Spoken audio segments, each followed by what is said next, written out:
ओम शांति।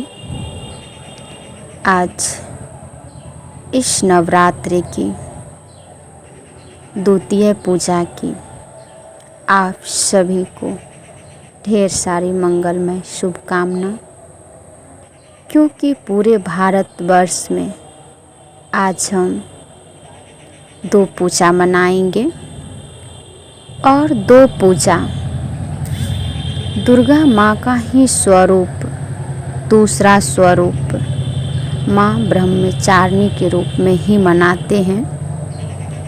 क्योंकि इस नवरात्रि में हम सभी एक नए शक्ति को उजागर करते हैं, तपस्या करते हैं और अपने आप को परिवर्तन करते हैं। तो कहा जाता है कि माँ ब्रह्मचारिणी ने बहुत तपस्या किया शिव को प्राप्त करने के लिए। तो अध्यात्म में देखिए इसका जो रहस्य है कि जो भी आत्माएं तपस्या करते हैं उस परमात्मा को प्राप्त करने के लिए और उस परमात्मा के ज्ञान को जो प्राप्त करते हैं वही रियल में देवी देवता कहलाते हैं। तो ब्रह्मचारिणी का देखिए कहते हैं ब्रह्मचारिणी। एक पूजा तो हम कहते हैं शैलपुत्री के रूप में मनाए और दूसरा पूजा हम माँ ब्रह्मचारिणी का ही पूजा मनाते हैं। तो माँ ब्रह्मचारिणी किशोरा अवस्था का ही होता है और उसने अपने जीवन में एक निर्णय लिया और सोचा कि मुझे ब्रह्मचर्य जीवन जीना है और ब्रह्मचर्य जीवन जी के हमें उस परमात्मा को, शिव को प्राप्त करना है। तो कहते हैं ब्रह्मचारिणी का आध्यात्मिक अर्थ है तप का आचरण करने वाली। यह देवी दुर्गा का दूसरा स्वरूप है जो स्वयं तपस्या और अनुशासन की प्रतीक है। यह शब्द ब्रह्म, तप और चारिणी आचरण करने वाली से बना है। तो देखिए ब्रह्मचर्य में बहुत शक्ति होता है और वो जब कहते हैं कि अखंड मूर्ति का पूजा नहीं होता है, इसलिए ब्रह्मचर्य में शक्ति होने के कारण वो जो चाहे वो प्राप्त कर सकते हैं। कहते हैं तप का आचरण। ब्रह्मचारिणी माँ का अर्थ है वह जो तपस्या और आध्यात्मिक समाधानमय जीवन का पालन करती है। यह शब्द शारीरिक तपस्या से कई अधिक जीवन की चुनौतियों का डट कर सामना करने वाले और आत्मनियंत्रण का प्रतीक है। स्वयं और तपस्या की देवी माँ ब्रह्मचारिणी। यह माँ दुर्गा का वह रूप है जो साधक को स्वयं और कठिन तपस्या के माध्यम से आध्यात्मिक अनुशासन में मदद करती है। कहते माँ ब्रह्मचारिणी ज्ञान और विद्या की देवी दिखाते हैं। वाइट ड्रेस दिखाते हैं, वाइट वस्त्र दिखाते हैं, क्योंकि वाइट वस्त्र जो है वो सच्चाई सफाई का प्रतीक है। कहते हैं हाथ में कमंडल दिखाते हैं। कमंडल जो है वो ज्ञान की प्रतीक है जो पहले माँ ब्रह्मचारिणी ने स्वयं में भरी, फिर संसार को दे रहे हैं। उसके बाद देखिए कहते हैं माँ ब्रह्मचारिणी ज्ञान और विद्या की देवी है जो अपने भक्तों को सर्वज्ञ संपन्न विद्या प्रदान करती है। इनके हाथ में जप माला और कमंडल शास्त्र और तंत्र मंत्र के ज्ञान का भी प्रतीक है। कहते हैं हाथ में जप माला अर्थात वो परमात्मा को एक जपने का ही प्रतीक है। कहते हैं सिमर सिमर सुख पाओ। जितना हम परमात्मा को सिमरेंगे उतना हम सुख की प्राप्ति करेंगे। कहते हैं कि श्वेत वस्त्र धारण किए हुए हैं, दाहिने हाथ में जप की माला और बाएं हाथ में कमंडल धारण किए हुए हैं। तो इनका स्वरूप पूर्ण ज्योतिमय और अनंत भव्य होता है। अब देखिए, कहते हैं माँ ब्रह्मचारिणी ने तपस्या से शिव को प्राप्त किया।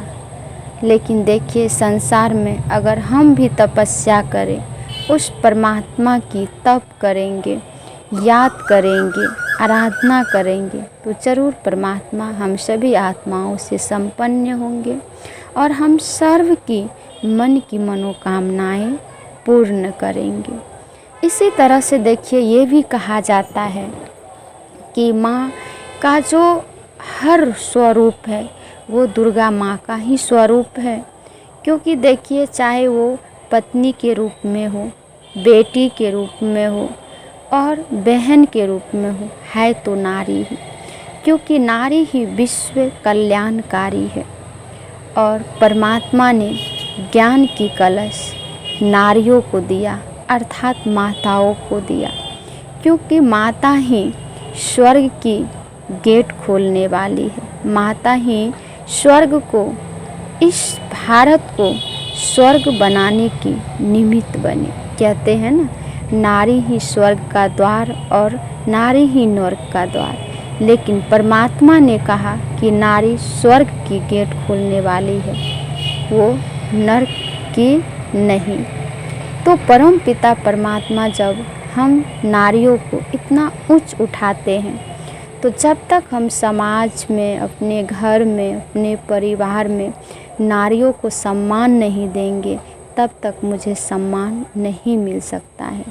इसलिए सदा परमात्मा जो हम सभी को सम्मान देते हैं, कि जब हम परमात्मा जो सम्मान देते हैं उस सम्मान में रहेंगे तो देह अभिमान खत्म हो जाएंगे और सदैव हम परमात्मा की याद में रहेंगे और हमेशा सम्मान को प्राप्त करेंगे।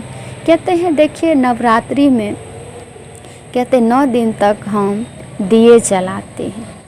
अब दिए जलाने का अर्थ क्या है? सोचने वाली बात है। दिए जलाने का अर्थ है कि भगवान कहते हैं कि आत्मा रूपी दीपक को जलाओ। तो आत्मा रूपी दीपक जब, कहते हैं न, दिए में जब हम बाती दे दिए, अगर उसमें हम घृत नहीं डालेंगे तो कभी दीप जल नहीं सकता है। उसी तरह से देखिए, अगर ज्ञान हो, अगर योग ना हो, तो कभी भी आत्मा रूपी दीपक नहीं जल सकता है। तो आत्मा रूपी दीपक को जलाना है तो परमात्मा ने कहा ज्ञान के साथ साथ योग की घृत डालना है। और देखिए, ये भी एक अर्थ होता है कि दिया जलाना। हमने दिया, क्या दिया? सुख दिया, शांति दिया, आनंद, प्रेम, शक्ति दिया। अगर जब तक हम देंगे नहीं तो हमें मिलने वाला नहीं है। तो हम सब ये दृढ़ संकल्प करें कि हम सबको देना है, अच्छा देना है, सम्मान देना है, प्यार देना है, स्नेह देना है, एकता की, कहते हैं ना, रिश्तों में मजबूती लाना है, तो एक दूसरे में एकता लाना है। उसके बाद देखिए, कहते हैं कि 9 दिन तक जो उपवास करेंगे उनकी सारे मनोकामनाएं पूर्ण हो जाएंगे। तो परमात्मा कहते उपवास अर्थात मन को ऊपर में लगाना, ऊपर में जो परमात्मा रहते हैं उसमें लगाना है। फास्टिंग देखिए करते हैं, कहते हैं खाना का फास्टिंग छोड़ देते हैं। भगवान कहते हैं खाना भले खाओ लेकिन बुराइयों का फास्टिंग करो, कहते हैं जागरण। अब देखिए, हम दिन में भी जाग सकते हैं लेकिन रात को ही जागरण क्यों करेंगे? परमात्मा कहते हैं जागरण अर्थात अज्ञान अंधकार से जागना।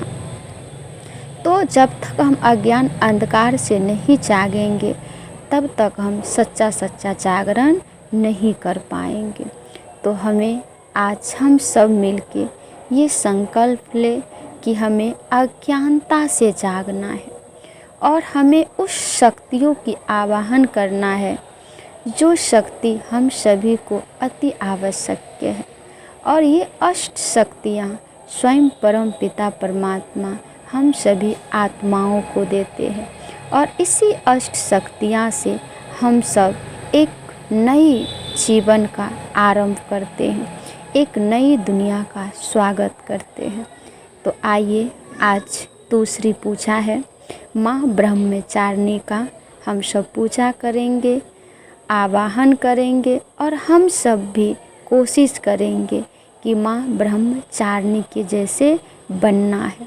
घर गृहस्थ में रहते हुए हमें बुराइयों से संन्यास करना है और ब्रह्मा के आचरण पर चल के हम अपने जीवन में सुख, शांति, आनंद, प्रेम, पवित्रता को प्राप्त करना है। तो आइए हम सब मिलके आज द्वितीय पूजा करेंगे और इस पुनः आप सभी को इस नवरात्र का दूसरी पूजा सभी को बहुत बहुत मुबारक हो। ओम शांति।